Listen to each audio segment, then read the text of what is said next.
Hello, hello. I'm so excited to be with you once again. And just before I get straight into it, I have to apologize for this week's show. Unfortunately, the guests that I had were not well, but we will be rescheduling that. So please do watch out for that.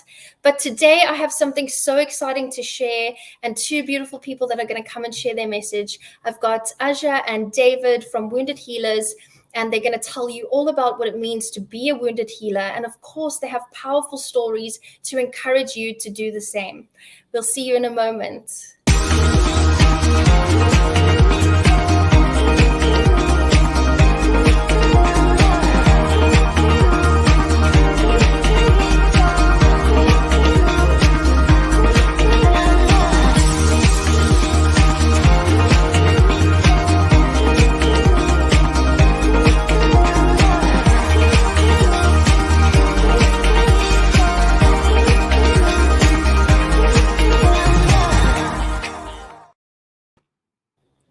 Hello. Hello.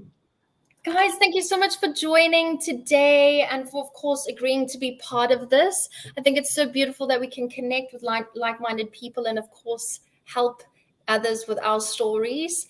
So I know that you have a really inspiring story to share. Before we get straight into what Wounded Healers is, I'd love for you just to tell us a little bit about each of you.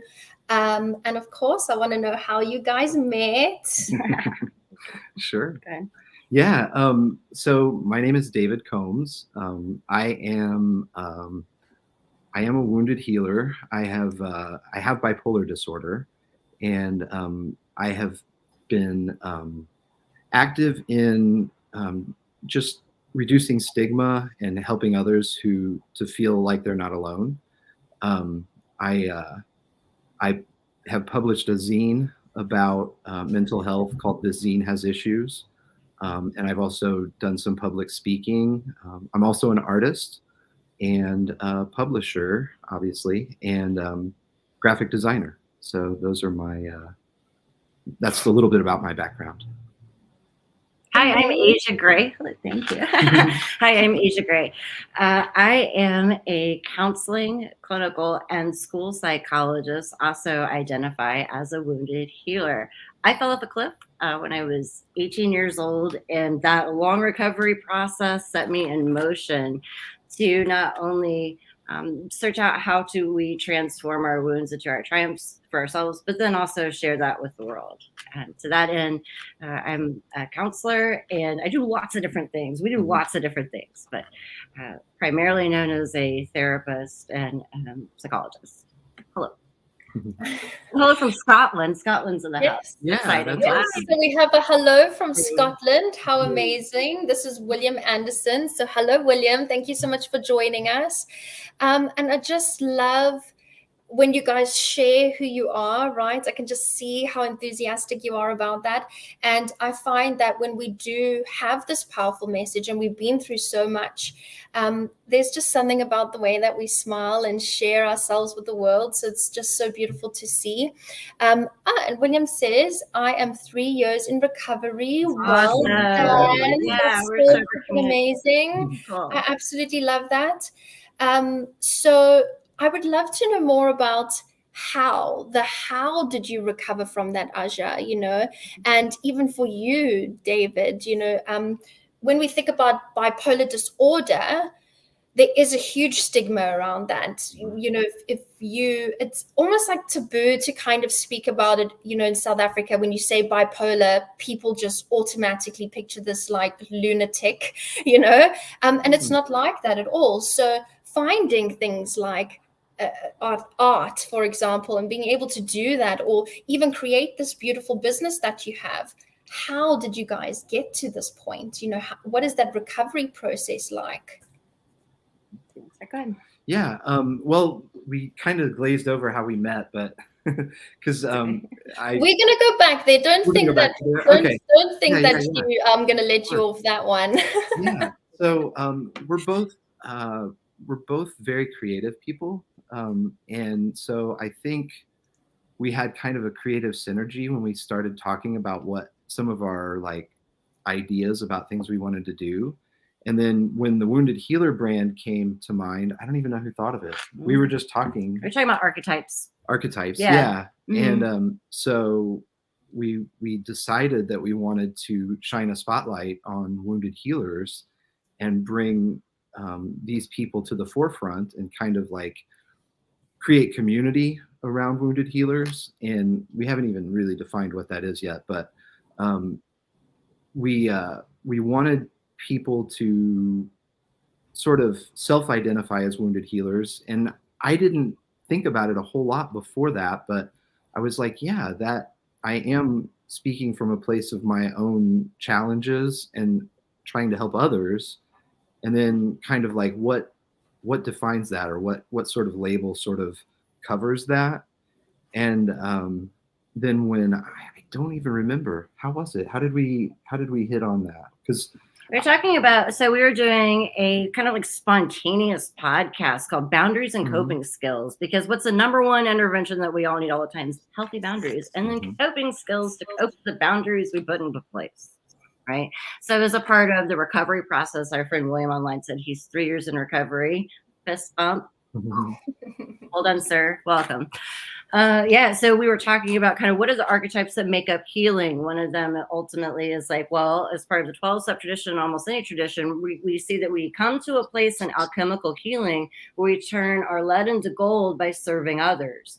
Well, how do we serve others if we're so broken? Well, first of all, we acknowledge our brokenness. We breathe into our wounds, and then we allow them to guide us. And then hopefully through the integration of science, art, and spirit, we'll get some tugs or some what they call like the red string of fate sort of thing, where you get these like clues from the universe of go into this is healthy and healing, and then people will come to you. People will come to you in ways you can't even imagine, or perhaps like us, we're consciously designing of saying, hey, you're going through something, you're wanting to turn your challenge into usable energy for a different way of life, a different life experience. I'm done living this story. How do I get to the better story, the high story?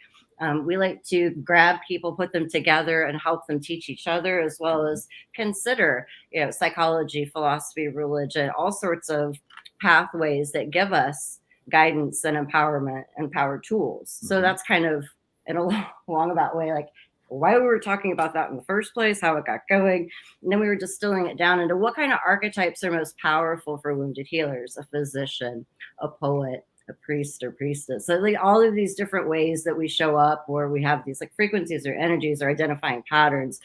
We go from being the prince or the princess, the damsel in distress, to like the slayer of dragons. So we're kind of like working with all these ideas and how they, on a day-to-day life, we can recognize them in our lives, living out through patterns, through incidents or accidents, like Paul Simon said, hints or allegations, and take these little things that in the end make up a big story, and teach people how to use that story for the highest good, ultimately to serve others in whatever pathway that looks like for you, right? So, yeah. Well said. I absolutely love that. And I just love that you're bringing people together. That connection is so important. And just, I think that not only can we help others, but through that process, we're learning and helping ourselves so much, which is amazing as well. So I've got here from William. Sorry, I'm going to have to keep going to the comments in between, and we'll definitely come back to that. But what's your thoughts on ACEs? ACEs. Hello from America. What does that acronym stand for? Yeah, I'm also wondering the same. So, William, can you just clarify what you mean by ACEs? Okay, because I know that you're there. And then here he says that he runs his own support group as well, and using his lived experiences. So do you think that these wounded healers that you're meeting and connecting with, is it all through lived experience, or do you feel that it's something that, we're training for? Because a lot of us do that further along the line. We study in some way, we have been coached ourselves, of course. So is it something just from experience, or people that maybe don't think they have that much trauma, is it something that they could still do? Hey, listen, being born is traumatic, right? So you come out of this like safe little place into your womb, like you are like now cold, naked, scared, and bleeding, or have blood on you. Right on. Okay, so that in itself is traumatic. So how we define trauma is first of all, is really important. So I want to say anybody can develop the capacity to identify as anything, right? So only you can say what you are, who you are, how you are. So in that way, every like AC is adverse child experiences. Yeah. Mm-hmm. So of course. So when we've got disruptments and attachment, family or like epigenetics, family communication patterns that are kind of toxic, we might be born into genetic lines or psychosocial situations that we are come to this lifetime to clear for the whole family. Meaning we might be the black sheep. We might be any number of things that other people in the immediate family don't experience, and so to us that's really traumatic. Like why am I the black sheep, or why am I the one that has to clear addiction for the whole genetic line when everybody else, no one else is willing to do their work? Well, you being willing to own what is traumatic to you, make that's enough, right? So like we don't grade pain is pain is pain. So we don't say like, well, yeah, I fell off a cliff and I had all these surgeries, 250 plus, so that makes my pain, my story, more credible than your pain. No, it's all how we perceive it. So Absolutely. so we really are wanting to honor wherever your story comes from. However you find us, we assume that spirit sent you. Amazing. So this is something that I obviously I believe in and I understand, and all the generational cycles and all of that stuff is something that I resonate with, and that I do a lot of work with my ladies as well. But what about somebody that isn't on the same page as that? Like, how could you explain to them when they just feel lost in this turmoil of, oh my God, my life is such a mess? If you had to come to me 5 years ago before I started this journey and just say what you just said now, I would be like, what on earth are you talking about? What are you smoking, Aja? So what about people that are not quite there yet, and they don't understand that this can be passed down? This is something that you're healing for generations. Some people don't understand that.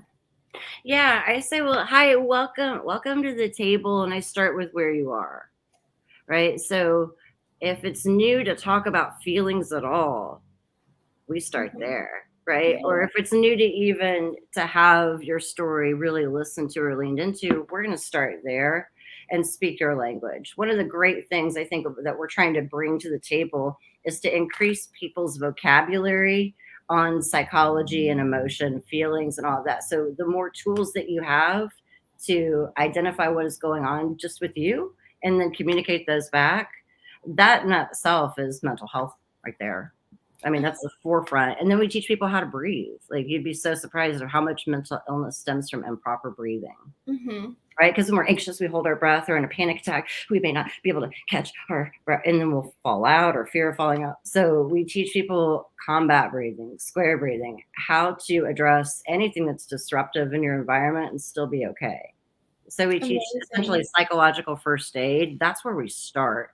Then now once we've got the anxiety of even having a mental health conversation, once that's kind of dissipated, then we can kind of get to work and roll up our sleeves and go, okay, here's what's going on behind the scenes.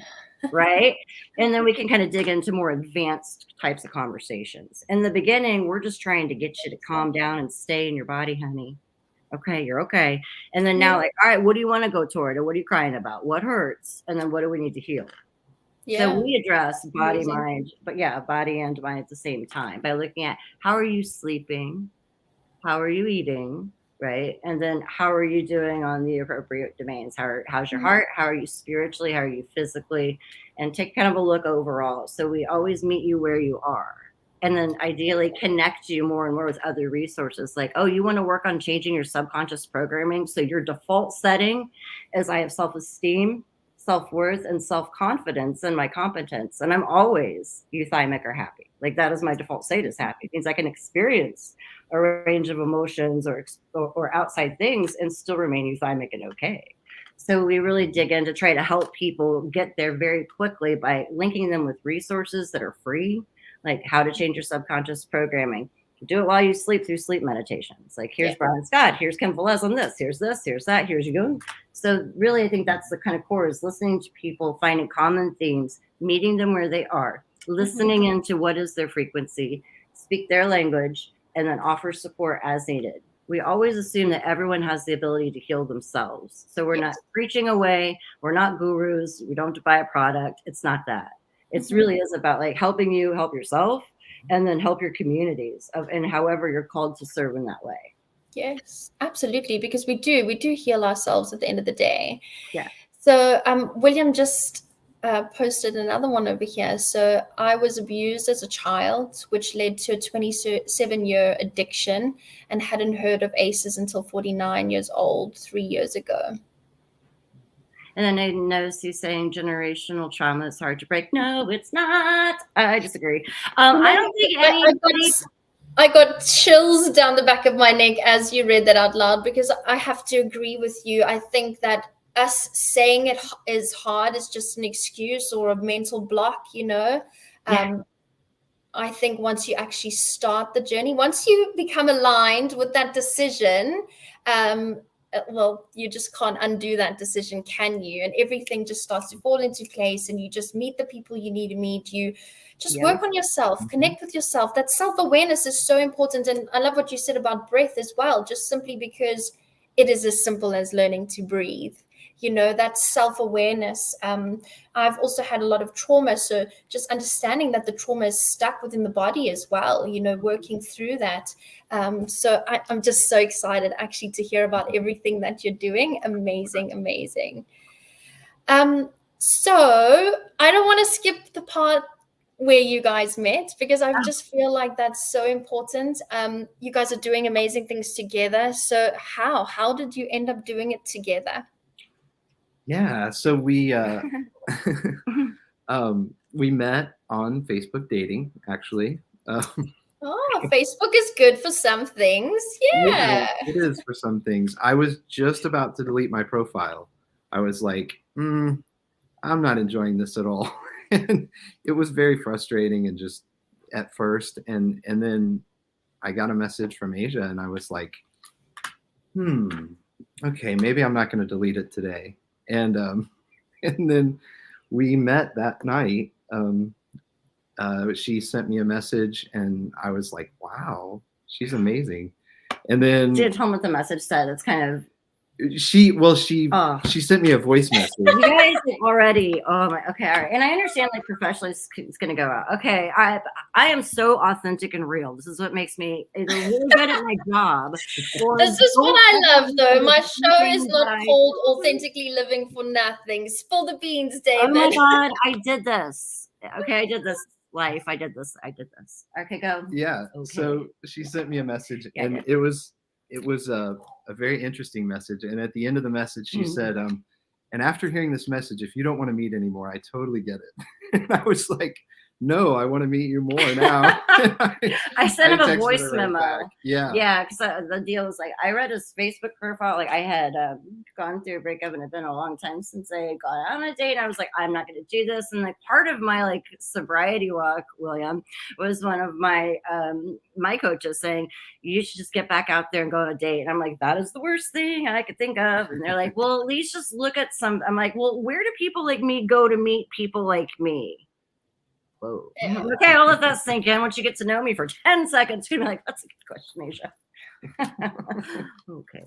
So I read his profile or his bio, and I just sent him a message. I was like, that, sir, is the most entertaining and intriguing biography I have seen. And because it was like an immediate hook. Like, who writes that? So even if nothing else happened, I just want to say, like, good game, bro. But then I don't waste any time, because life is short, and my vocation is also my avocation. So I live, eat, sleep, dream, and breathe magic with a capital M. So I'm like, all right, well, if we're going to date, we're going to date. So do you want to meet up to play pool? And he was like, yeah, that sounds great. I'm like, when? Today? Okay.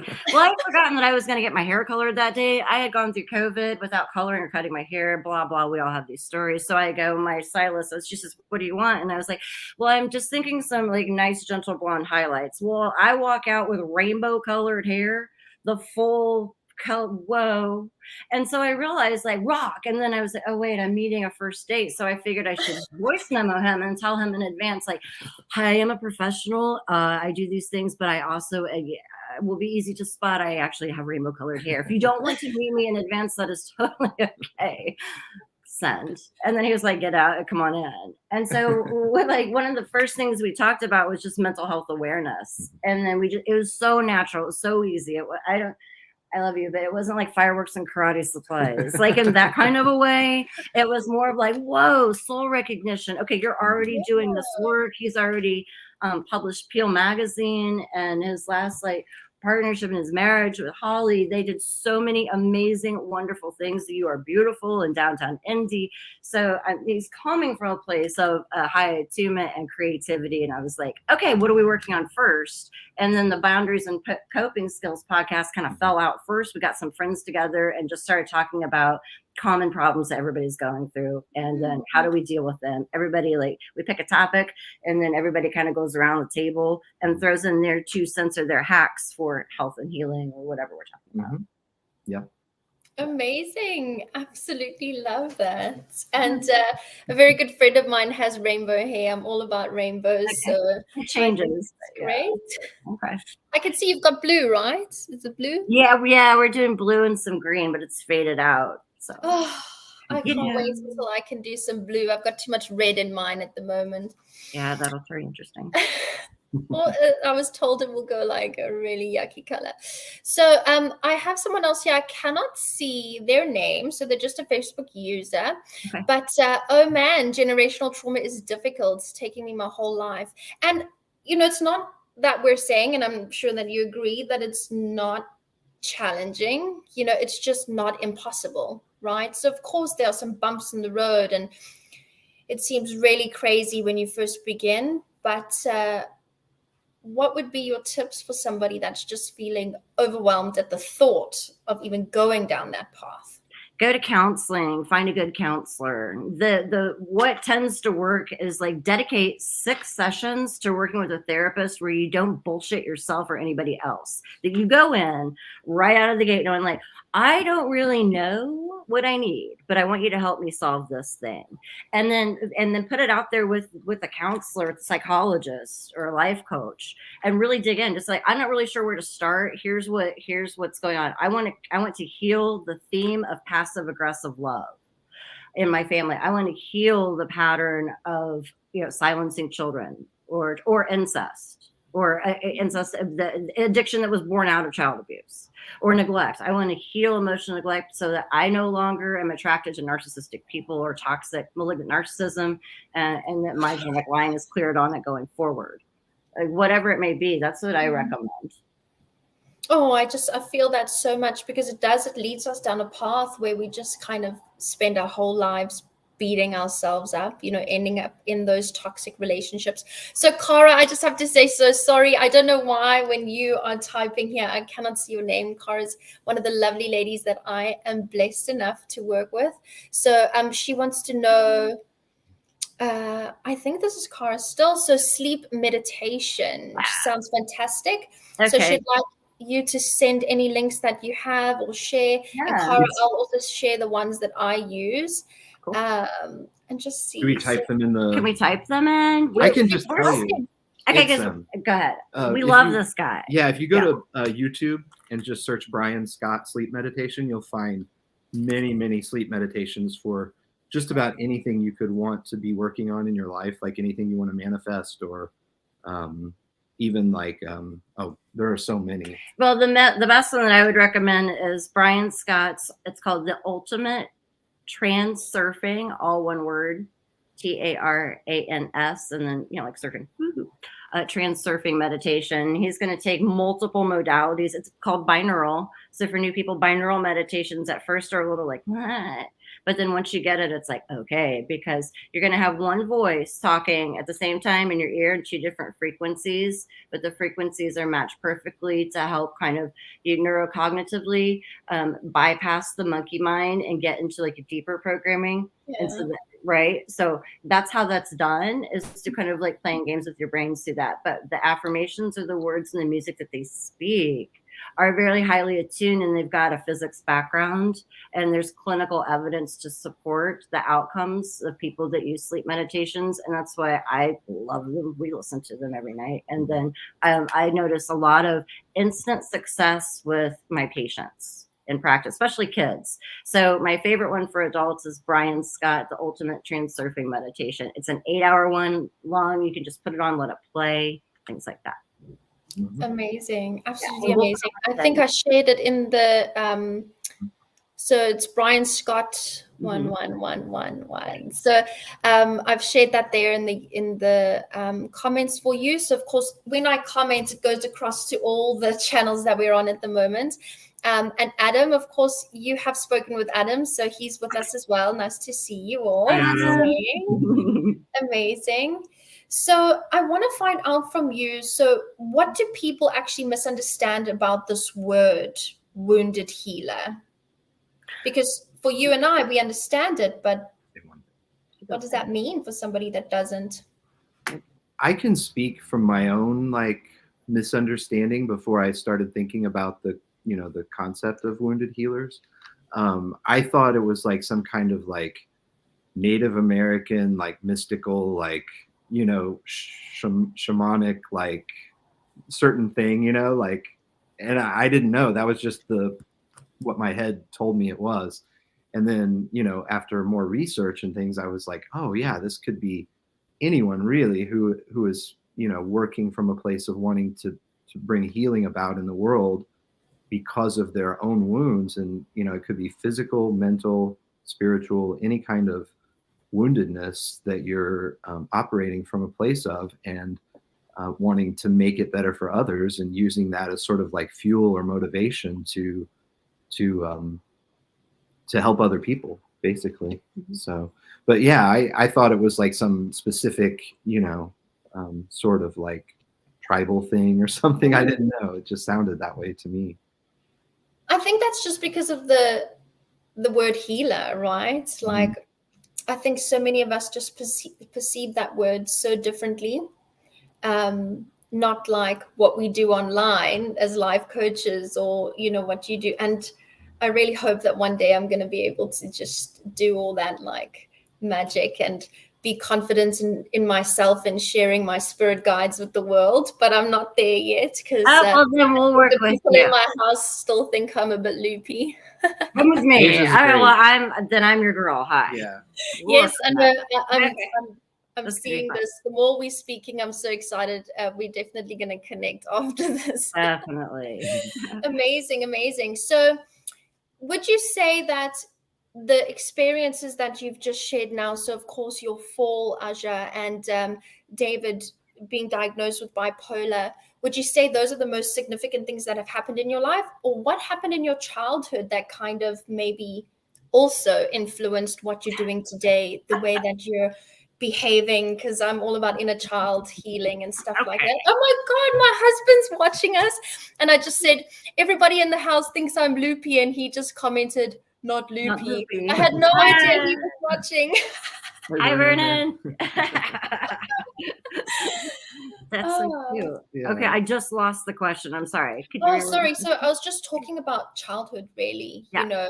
I think we understand what our childhood does to us, and of course that healing behind that inner child. So these things that you just mentioned in the beginning, are those the things that really stand out for you in your life, or is there more to your childhood that you feel has also sent you on this path? Well, for me, my opening sets the stage for my entire life. I was born beneath a full moon, delivered by a man wearing a tuxedo. Okay, so that's Asia. I was going to be named Amelia, but no, that wouldn't work out for if you get to know me very quickly. You'll see like, oh no, this one's special. So for me, I had both early childhood sexual trauma, and also I was labeled as quote unquote gifted and talented, meaning I was precarious from day one. I was like, let's do this thing called life, people. So I was very blessed in having exceptionally cool parents that always talked to me like a spiritual equal, and allowed me to really go and read whatever I want, to study whatever I want, and to integrate it however it was right for me. So to that, and I feel very lucky. When I got injured, fell off the cliff, and then it took so long to heal, I put myself through school. What do you guys think called university? College? Uni. Show us. Uni? Yeah. I want to come there.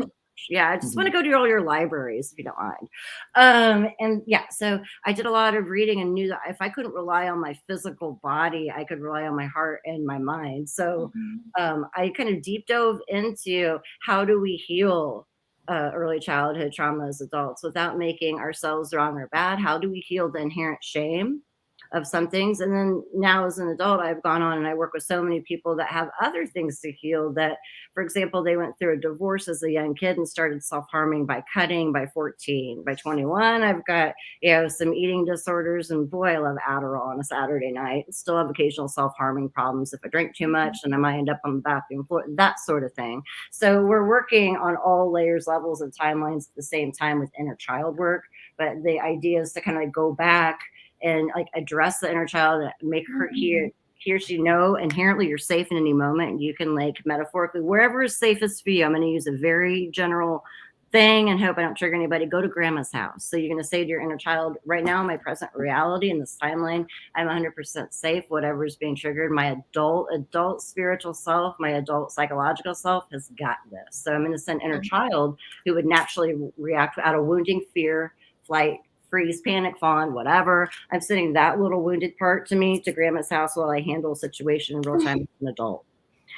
Is that right? That makes perfect sense. So anyway, yeah. so I was thinking, like, how do I get from here to here? Even as a little kid, I was having these thoughts of, I would ask my parents at age 5, what is the meaning of meaning? And my mom was like, oh God, David, is my dad, Hollywood, nickname was Hollywood. Hollywood, it's your turn to answer her. Because I'm like, no, what does meaning mean? How do you know if you found meaning? So later I would find Viktor Frankl, Man's Search for Meaning, and kind of go down the rabbit hole, wanting to integrate and synergize all of these stories and these pathways that are inherently healing and give them to people. And they might be like, I didn't even know that's what's healing. Like, what's healing can be literally making chicken noodle soup for my inner 6-year-old that was abused every day after school. But if I come home from work and consciously make her some chicken noodle soup and give it to her in between when I've got 25 other things going on, just tend to that, it's amazing how much calmer I am because I'm paying attention to that. Does that make sense? Absolutely. I just love the way that you actually structured that so perfectly. And Cara, I know that you will totally resonate with that as well. So it's something that we talk a lot about. And then William is asking, so are you trauma-informed therapists? Yes. I am not. Just to clarify, I am not. I'm not a therapist. I've been in plenty of therapy, but I'm not trained or anything like that. I don't know if he was asking about me, but yeah, I'm not. Okay. I kind of laugh because, like, listen, I just came into this whole thing wanting to understand my own experiences, like so many of us, right? Like, dude, I'm just trying to get through the day. And then that led to, dude, now I'm trying to ask deeper questions, which then led to, now I want to know what happened to you over there. And then it turned into, it's no longer about my story because I keep somehow being fine enough in my body every minute of the day. I'm okay enough. Now, all of a sudden, we're doing global talks and we're talking about core things in a way bigger scale. And now I'm doing what I'm really jazzed about doing, and I'm fired up in my life mission. Now my body is responding to that because I'm excited. Now my body's excited. Now I'm healthier. Right. So what do I think about EMDR, William? Follow-up question. Good question. Glad you asked. I think any modality can be effective when used with consciousness or intention and fidelity to the model or process. If it's something kind of quote unquote cookbook, like CBT, cognitive behavioral therapy, DBT, dialectical behavioral therapy, it's certainly EMDR when you're doing like neurocognition, NLP programming, or changing how the brain is wiring and firing with emotions, because that which wires together in the brain.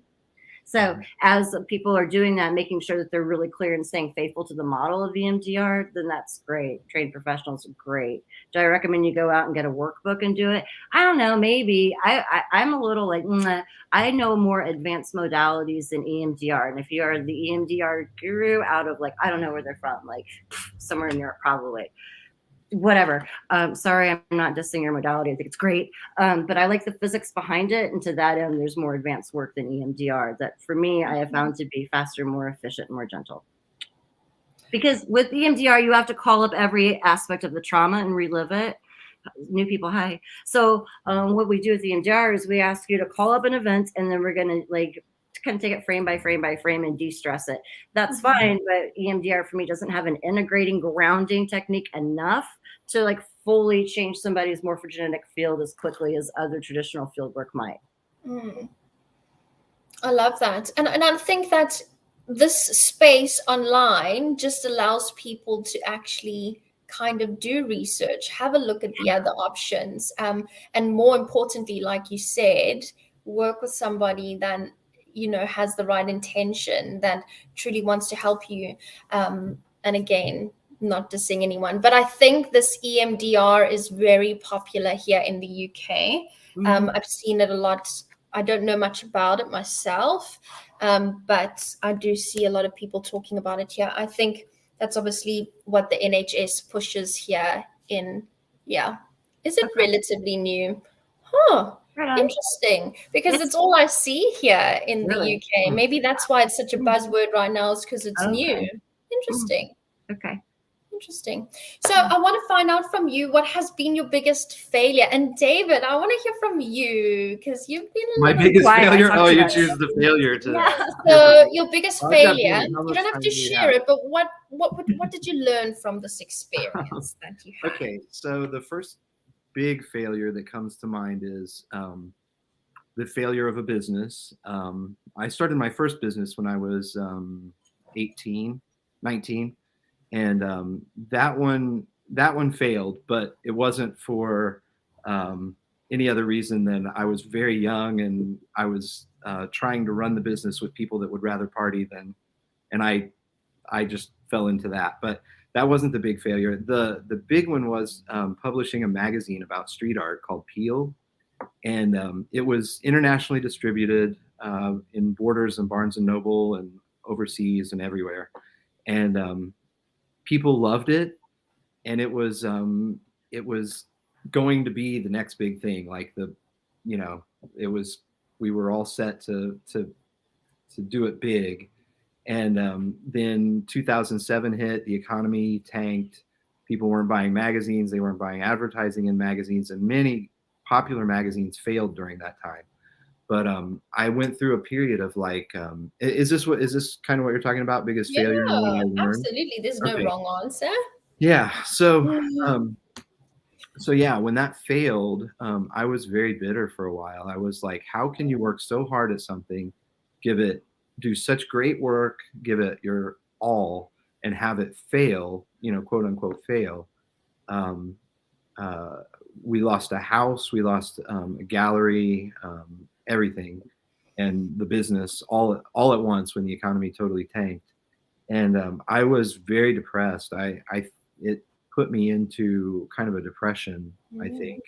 And I was focused on the failure as opposed to all the good that came from it. Yeah. At the time, I was very hyper focused on like, oh, this failed, like, it's just this big disaster and everything. And we were raising two small children at the time with my ex, and yeah, it was a scary time. I thought, what do we do now? Like, we put out everything into this, and what I kind of came to learn from that failure is that everything I learned in doing that has benefited me now, and since then, and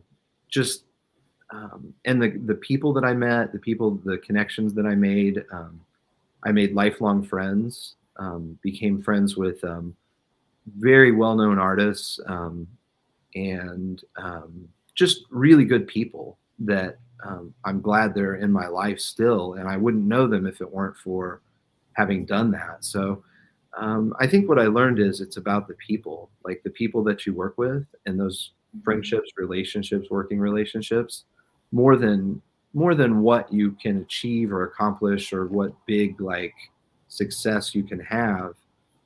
It's about the people that you're working with and the people that you inspire along the way. Since then I've also met artists that were inspired by that work, and now are very prolific artists themselves because they saw it. So yeah, that hit me in a different way too. I was like, oh yeah, it wasn't all for nothing. It helped a lot of people.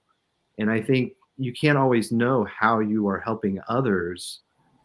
Sometimes when you're in the midst of it, Yeah. and you think like, oh, did I even help anybody today? Did I do Mhm. anything beneficial?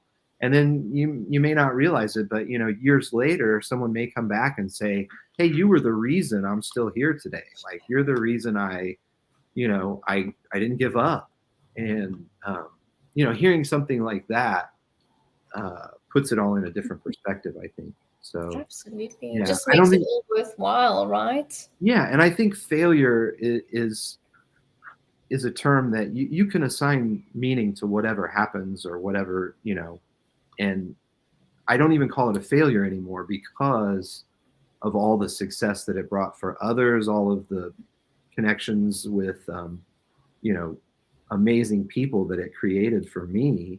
It wasn't a failure. It was in the like traditional sense. It didn't make $1 billion or it's not still going, but it did make a difference in many people's lives and inspired a lot of people to do great things. And even like my son told me just a few days ago, he's starting his own business now, and I thought that's so great. Like he didn't think, oh, that was terrible, like losing It's our house and all of amazing. that. I'm still going to try to start a business and do that.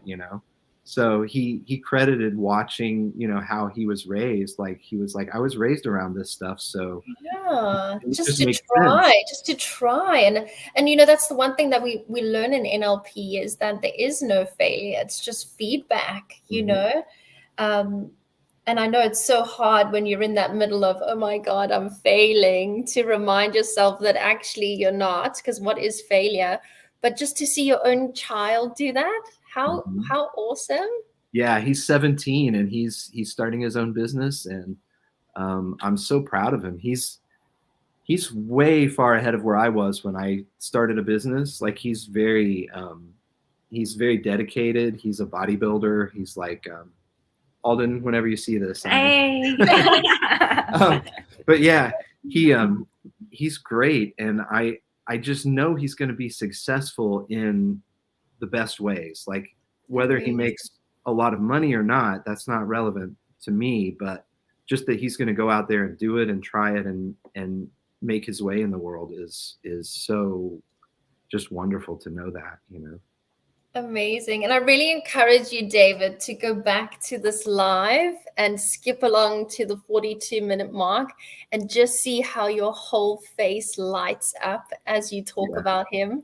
Um, Amazing. Yeah. Amazing. Wow.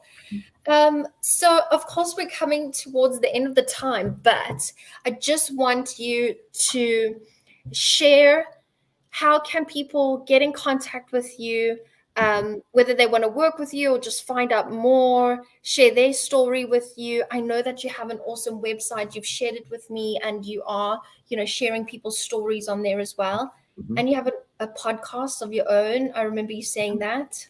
Mhm. we do. Yeah, so the podcast is Boundaries and Coping Skills. It's available on most major streaming platforms.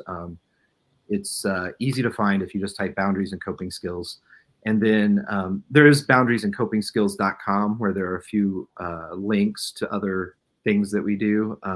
We also have woundedhealerbrand.com, where you can find out more about specifically about the Wounded Healer Brand Project. You can also go to, let's see, those are the two main ones. Yeah, and then if you go to caravancoaching.net, you can connect about getting one-on-one coaching with Asia. Mhm.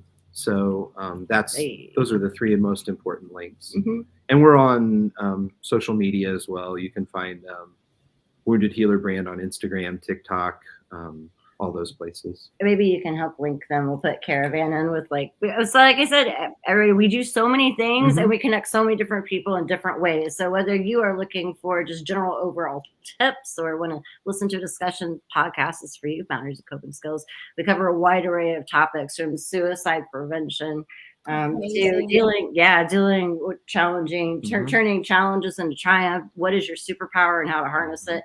all sorts of things like that. For one-on-one or group coaching or consulting, if you want to work with me, then you could go through boundariesandcopingskills.com. That's easy. Or right? Or is there is can you manage the media? caravancoaching.net. Yeah. That'll bring you to a webpage that has more information, has phone numbers and email addresses. Oh, amazing. Yeah. And I'm not just biased. Asia is an amazing life coach and everything. So listen, Asia's energy is infectious. Like, you don't have to tell us. Well, I'm speaking for everyone that's watching. You're amazing. I get that already. Yeah, thank you. Which is we like to be radioactive nuisances for love, and then we get you to because your natural default state. Every one of you, look at me. Your default state is up. It's not hypomania. It's not manic, right? But what normal, quote unquote, normal should feel like is good. Yes. So if you're not feeling, if your baseline isn't, I'm good, then let's have a quick conversation. My whole jam is let's be brief, go deep, and give you practical, magical tools to help you transform. The whole game is between you and the one that sent you here, however you want to language that. So we teach you very quickly, give you skills and support, and then resources to go explore that support in the language that most resonates with you, be that science, art, spirit, performing art, whatever it is. We just connect you with the right communities of people or right resources for you to develop, to like learn those skills and then lean farther into it. So we hope to hear from you guys. It'd be great to hear your stories and see how we can help. That's one more thing I would like to mention is that we are looking for people to profile on the Wounded Healer brand website that are doing interesting work and using their own, challenges to help others.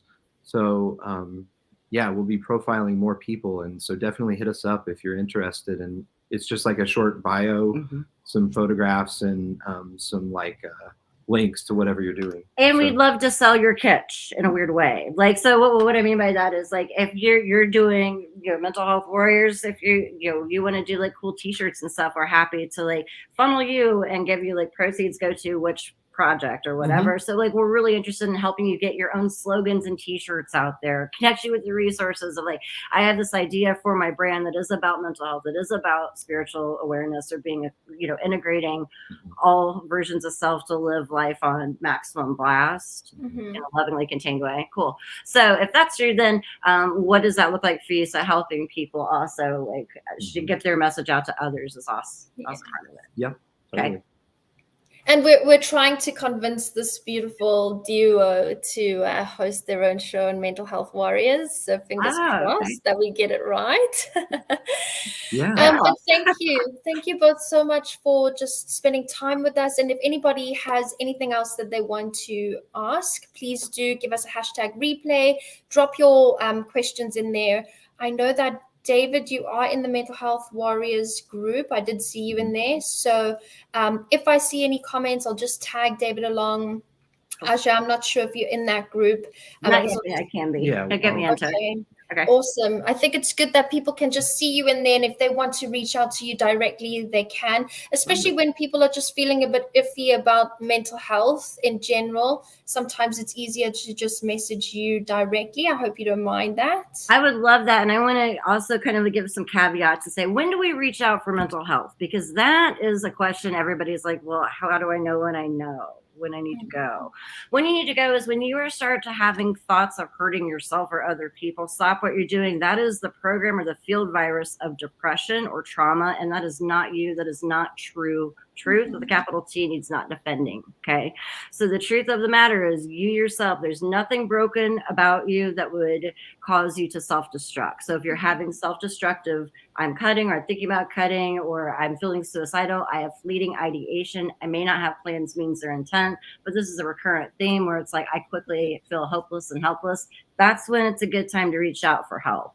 It doesn't mean that you need to be medicated. It doesn't mean that you're broken beyond repair. It means that something is going on in your psyche, that please let a professional come in, and then we'll also link you with some peer group support over here, okay? And then we're going to get you the tools to get you help. Help is available 24 hours a day, 7 days a week. no questions asked. You can be anonymous with it as well. There's various resources. If you're in America, 988, hashtag 988, hit send. That gets you to the suicide crisis hotline. So I encourage you for deeper exploration, get a life coach, definitely keep learning, and consider going to therapy. And if you've never been before, even if you're like, I have a master's degree in counseling and I didn't even have to go to therapy, I would still encourage everybody to go at least one time. And have a real conversation with a professional helper about something that feels like it turns the light of your heart down. Yes. So if you bring that to the table, you're going to turn the light of your heart up, hopefully walk away with greater support, and maybe seek help for additional things, and then share that with others. Mm-hmm.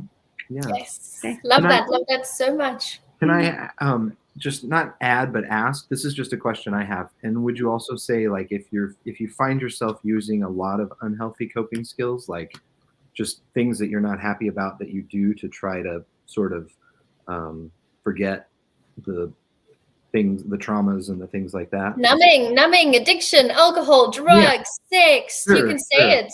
And even like the addiction to being right. Clinically, what we look at when it's like, hey, when is it time to seek help? Like right now, when it disrupts work, love, or play. Okay, so if you have something's off and work, love, or play for longer, I don't know where the camera's longer than 2 weeks. 2 weeks, work, love, or play for 2 weeks. That's when it's time to just go on in. And so, good therapy can usually be pretty brief. Yeah. That's awesome. Okay. Amazing. Thank you, you two. So please get in touch with us and enjoy the rest of your Saturday. Thank you so much for having us on. Thank you, Terri. Pleasure. Bye. Bye.